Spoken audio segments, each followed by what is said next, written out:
ক্ষমতা না যেতে যেতে অবস্থা দেখেন। শিবিরের সে সাহসী সিয়ামের উপর হামলা মধ্যরাতে জানালেন ডাকসু বিপি।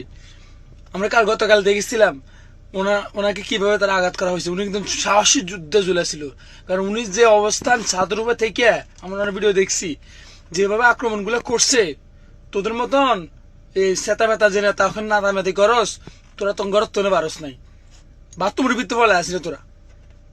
এখন ক্ষমতা না যেতে না যেতে মানে জুলাইয়ের উপরে আক্রমণ করস, জুলাই যুদ্ধদের উপরে আক্রমণ করস। এখনো সময় আছে। হাসিনার মতন যদি অবস্থা না করতে চাস, সাবধান। আমি মনে করি যে তারেক রহমান আপনার এইসব ছেলে মেলাদেরকে চুপ থাকতে বলেন, নইলে আপনার ওই গতি হবে হাসিনার মতন ইনশাল্লাহ। প্রবাসীরা যদি সব আবার একসাথে হয়ে যায়, আপনার বাংলাদেশ একদম ডুবে পড়বে।